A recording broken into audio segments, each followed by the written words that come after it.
ever met a know-it-all who seems to know everything? If you ask them anything, they have the answers to everything. If you have a problem, they have a solution. If you have a question, they have an answer. They are never wrong in what they say. They always have the last words. And usually you meet this kind of people every day. You'll be at home, maybe it's your mother-in-law, or if maybe someone at your workplace, or even a friend at the marketplace. You tend to meet people like that, and it's unavoidable. They're generally very poor listeners, because when you speak to them, you find that they're not really listening, because they've got something in their head. They're planning what they want to say in the next conversation instead of trying to listen to what you have to say. And sometimes, small discussions with them can spark arguments, and it's sometimes quite irritating to the person who is the listener.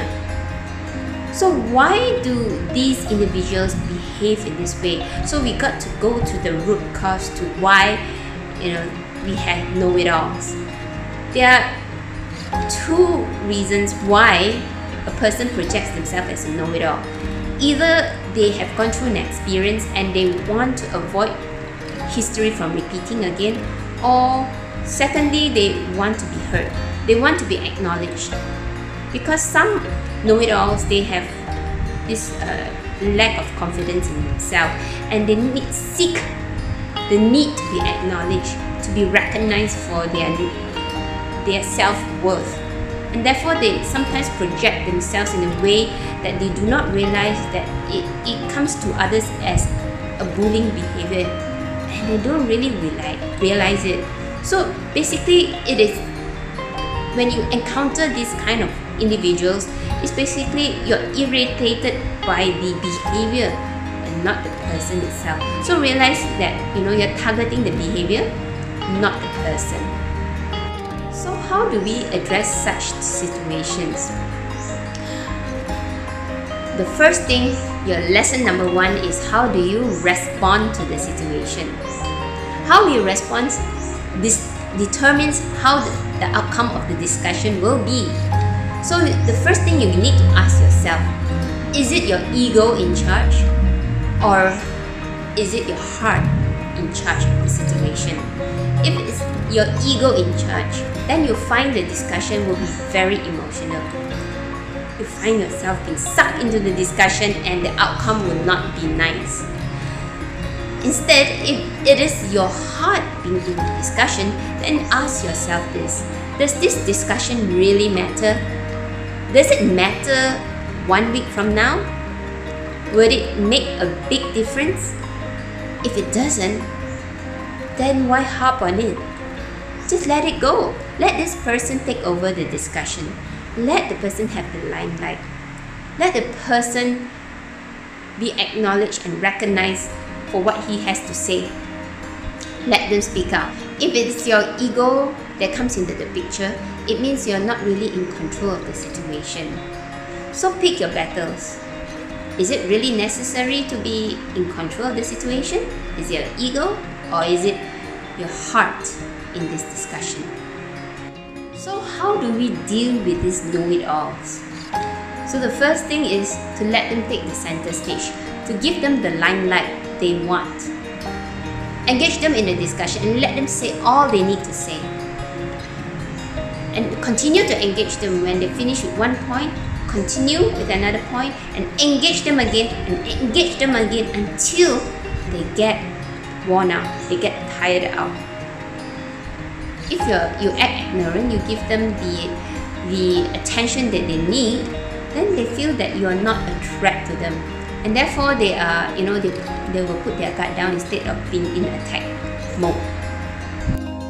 If you feel it's hard to deal with the situation, let me teach you one technique how to address this situation. Imagine that this person has taken a really heavy lunch. Maybe he had spaghetti, he had soup, bread, he had a large roast chicken, ice cream, and a large glass of milkshake. And after all that, he's he has overeaten and he needs to vomit out. He has so much vomit in him, and he starts to spew it out. So let him say whatever he wants to say. Let him be. And after he has completed what he wants to say, then you say anything else. And then he continues to tell what he has to tell, and then you say anything else. And that goes on until he has basically worn out of topics to say. And that's where you come in and you say, well, I like what you say about this.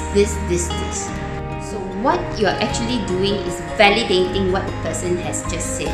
You recognize that what he has just said, and that psychologically tells him that you're listening to him and you're giving him what he really needs, your attention. And this gives the paradigm shift, and he will start to listen to you. So what happens is you paraphrase what they just said, and then they realize that you're actually listening to what they just mentioned in the entire conversation. You're validating what they said, and that's exactly what they are looking for. And then you will realize their tone of voice and their ears will start to prick up, and they will turn around and listen to you. And that's when you take control of the discussion, because psychologically you validated them. You gave them what they need, and now they're ready to listen to you. And that is how you take control back of the discussion. Highly confident people, they don't seek for recognition, they don't seek for praise. They have all that, they know they have achieved that. But that doesn't work for a know-it-all person. So when you deal with a know-it-all, you need to know that you have to come to their needs. So praise them for something good that they have done. Acknowledge them. So when you do that, they don't feel the need to show that their self-worth to you. When you give them what they need, over time, they don't feel the need to show that to you again. And that's how you deal with a person who is a know-it-all. So if you need to deal with this person on a daily basis or maybe a weekly basis, and you need to address the situation, so you need to use some assertiveness and tactfulness when you are speaking to this person. Perhaps you want to pull this person aside and respectfully and privately tell this person, maybe this person is not aware or conscious of how his behavior is impacting other people. When you deal with these kind of people, you need to stroke their ego. You need to praise their range of knowledge. You need to recognize what they have done. At the same time, you need to caution them, because their behavior is impacting the workplace. Caution them that they need to be aware. There are people with less confident people in their workplace, in that meeting room. So we need to be sensitive and also allow an opportunity for less confident people to speak up. And also thank them and tell them that if in the future, if you are in a place that you need help, you will be sure to reach out to them. Maybe you are a manager and you have a team member that is projecting this negative behavior and is impacting the team's morality. So what you can say is, I don't know the answers, but maybe together we can discuss and find some answers and work something out together. It basically shows that you're flexible, that you're open to everybody's opinions.